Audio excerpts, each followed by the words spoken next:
So welcome back to all of you.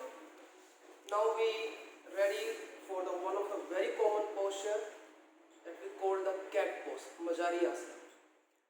Chào mừng mọi người quay trở lại và bây giờ chúng ta bắt đầu chuỗi với tư thế đầu tiên là tư thế bò mèo. So this posture is also used for the therapy practice, especially for the spine problem. Tư thế này đặc biệt sử dụng trong các cái chuỗi bài về trị liệu và nó đặc biệt tốt cho cột sống. And this is another way to make your spine warm up. Và cái này nó cũng là một cái phần khởi động cho cột sống. The pose is this one that you will see that he pushing out and in. Và cái này mình sẽ nhìn thấy phần hông của mình cử động, chuyển động ra vào. So I will divide the posture in the upper body and then your lower body, and then I will combine the pose. Thầy sẽ phân tích về phần thân trên và thân dưới, sau đó sẽ kết hợp lại với nhau. Because this posture will also give you the good understanding for another posture. Bởi vì nếu mình hiểu rõ được tư thế này thì mình sẽ làm tốt được các tư thế sau. So let me cover step by step, one by one. Và bây giờ chúng ta sẽ đi từng bước một. First thing about the gap in between your both arms. Đầu tiên là khoảng cách giữa hai tay. One time I already explained about the gap. You just hold the elbow, open arms, and this is the exact gap in between your both arms. Lần trước là thầy cũng đã hướng dẫn mọi người cách nắm hai khuỷu tay và từ đó nâng cánh tay lên. Đấy là cái khoảng cách chính xác để hai bàn tay thẳng hàng với vai. There are so many postures in which we always recommend that the gap in between your arms as per your shoulder level. So this is the one best way to maintain this position. Like even here you can be practice scorpion pose, you practice the plank pose, you practice the downward dog. So any position when you have to be maintained the gap as per the shoulder. So this is the best way to adjust it. Có rất nhiều các cái động tác đòi hỏi cái khoảng cách giữa hai bàn tay phải bằng vai, và cái cách đo bằng khuỷu tay này nó là một cái cách đo chính xác nhất. Từ khi mà mình đặt hai bàn tay thẳng hàng với hai đầu vai, từ đó mình có thể giữ được cái tư thế chó úp mặt hay là tư thế plank một cách chuẩn xác nhất. Okay, so gap is done. Now the position of your palm. In the beginning when we talk about the alignment, it's already explained how you have to be use the palm. Means your heel, your ball, and this part and under the fingers, completely you have to be use that. Về phần khoảng cách giữa hai bàn tay thì đã xong. Bây giờ chúng ta sẽ chuyển tới hai bàn tay. Cái cách đặt của bàn tay là mình phải xòe rộng các ngón tay, nhấn toàn bộ cái vùng mút thịt các đầu ngón tay và cái vùng má thịt của phần ngón tay cái xuống dưới mặt sàn. About the position of your elbow facing, so usually it should be inside. In the practice of the cat and cow, even you have to make it, or even the practice belong to the plank. So both elbow facing inside, like here. Về cái phần khuỷu tay thì kể cả là mình giữ ở tư thế con mèo hay là tư thế plank thì cái khuỷu tay của mình cũng phải luôn luôn xoay vào bên trong, không được ưỡn ra phía đằng trước. I think I already explained to you if sometimes some practices even you have to be facing the elbow like on the front side. It will be depend on posture to posture. Và thầy nhớ là thầy cũng đã giải thích với mọi người là tùy theo từng tư thế mà mình có thể hướng cái khuỷu tay ra phía trước. Like example, if I will teach you the cat and cow pose, I focus on the plank position, so elbow facing inside. But when I will teach you, will be practice the crow pose. When practice the crow pose, so the position will be changed, so it's facing the front side. Ví dụ như ở tư thế con mèo hoặc là tư thế plank thì cái khuỷu tay mình phải hướng vào bên trong, nhưng mà với tư thế con quạ thì cái khuỷu tay của mình sẽ phải hướng về phía trước. So as per posture to posture, this movement will be changed. Tùy theo từng tư thế mà cái khuỷu tay của mình sẽ có cái hướng di chuyển khác nhau. Okay. Now the position is the gap is done. Position of the palm done. Position of your elbow done. Now the position of your arms. Về khoảng cách giữa hai bàn tay, khuỷu tay thì mình cũng đã làm xong rồi. Và bây giờ mình sẽ đi tới về phần cánh tay. So any position, your shoulder and the wrist should be aligned like this. Các cái tư thế thì luôn luôn mình phải duy trì vai và cổ tay trên một đường thẳng.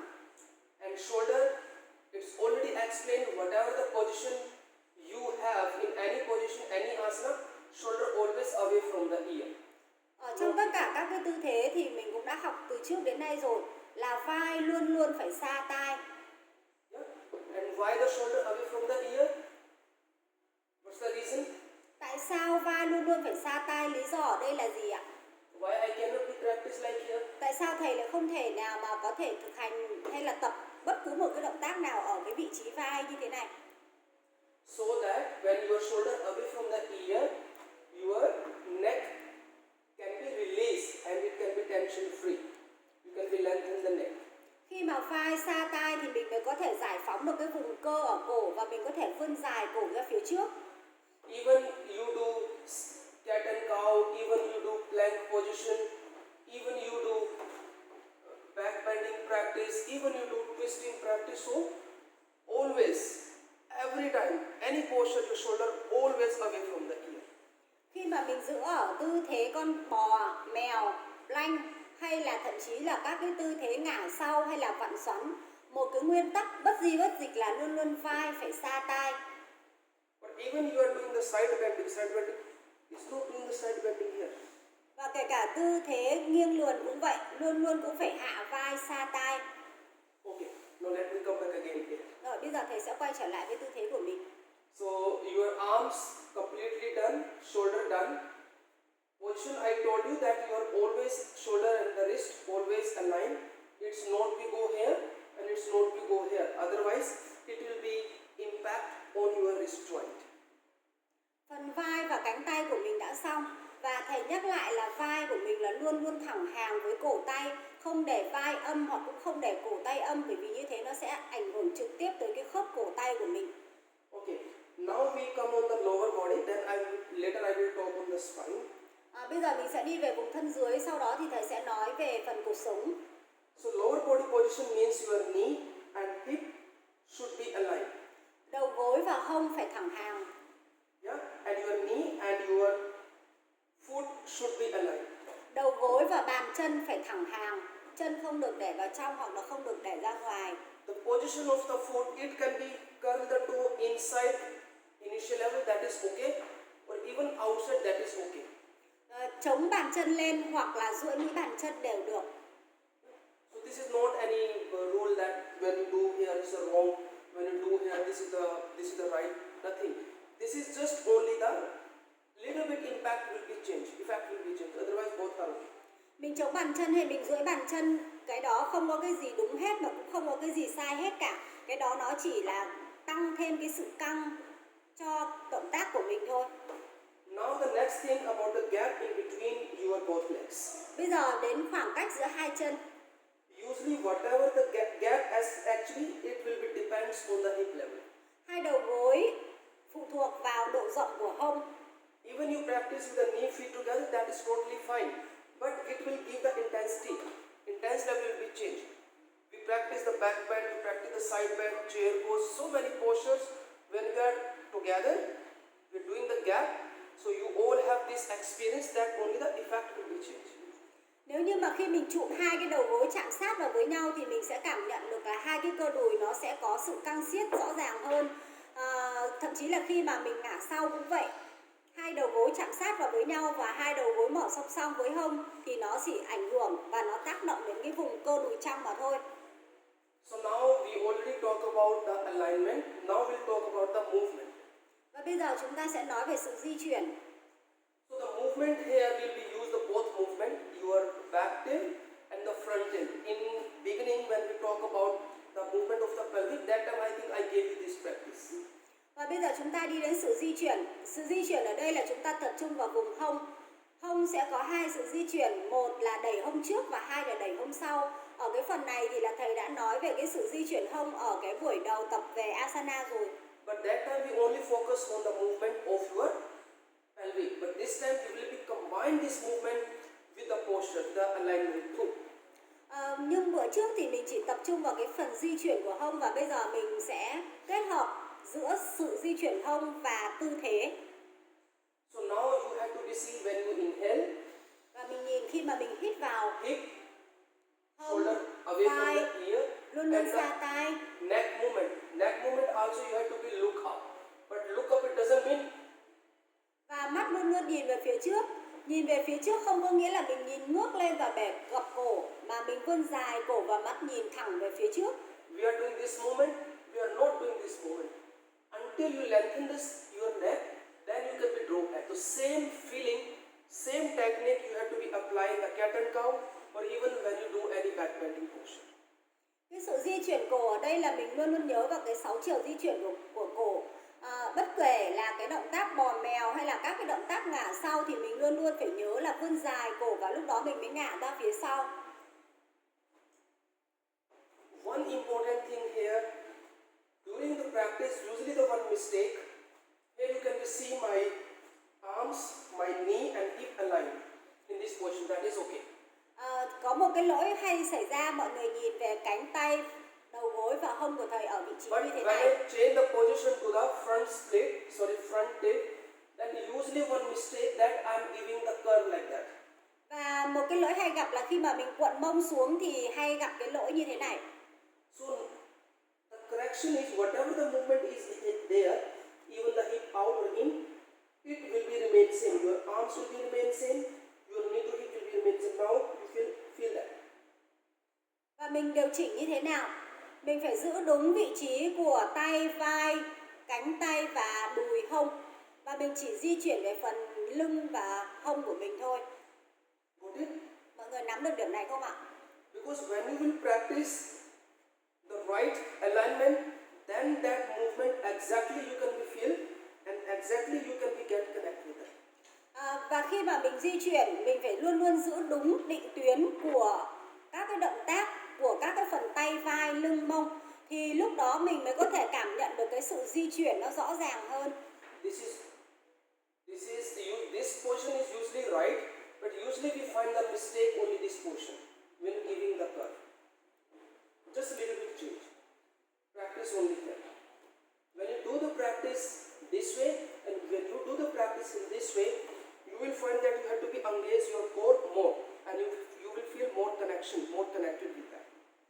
Và khi mà mình cuộn cong cái lưng của mình lên mà đồng thời tay và đùi của mình di chuyển về phía trước hoặc là về phía sau thì đó là một cái sự di chuyển sai. Nhưng mà nếu như mình giữ nguyên tay và đùi và mình chỉ uốn lượn vào phần cong cái cuộc sống của mình thì mình sẽ cảm thấy cái cơ bụng của mình nó được siết hơn và nó có tác động sâu hơn.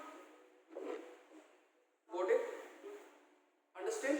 Mọi người nắm And được you không ạ? know, I don't need to explain much when you do the front tilt, how to do the stomach because it's already explained so many times. Và thầy nghĩ là thầy không cần phải giải thích lại về cái việc mà đẩy hông như thế nào và rút cơ bụng như thế nào, bởi vì những cái điều đấy tất cả mọi người đã đều nắm được rồi.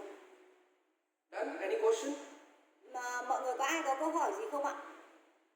No? Now, this is the one posture we called cat pose, Marjaryasana.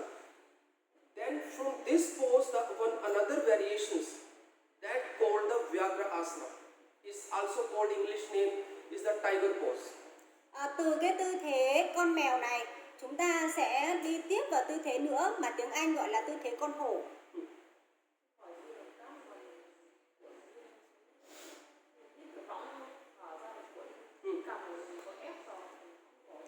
Inhale. And when exhale, the chin come to the Chin to the neck, not the chest. The same concept when we are doing here. Not here. Remember, we did that movement in the neck. This one. Same thing you have to be applied. Và một cái câu hỏi đưa ra là khi mà mình thở ra, mình cong vọng, mình cuộn tròn cái lưng lại thì cằm có về ức không? Thì câu trả lời ở đây là mình luôn luôn mình phải tuân thủ theo cái 6 chiều di chuyển của cổ. Cằm ở đây là mình rút về cái phần hõm cổ chứ không thể nào mà mình đưa cái cằm về xương ức của mình được. Luôn luôn là kéo dài cổ và rút cái cằm về cái xương hõm của cằm của cổ này. Đó. This is right. Đây là tư thế đúng. You are sinking. Và đây là mình đang bị quá đà. Cái cằm của mình chỉ là rút về hõm cổ thôi chứ không thể nào cằm chạm sát vào xương ức được. This is, I am doing that movement. This is the right one. but sometimes we are just trying to go more. So in this way, you are giving a more push to your neck. So this is really low. Mà khi mà mình cố mình chạm cái cằm về cái ức của mình á, thì có nghĩa là mình tạo ra cái áp lực quá lớn cho cái vùng cơ vai cổ của mình.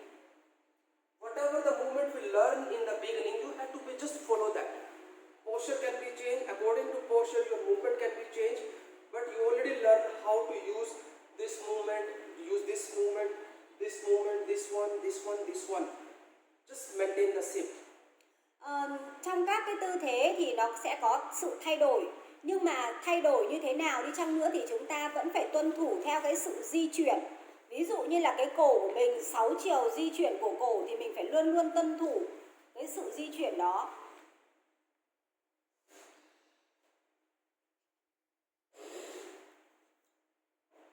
Namaste. Finish.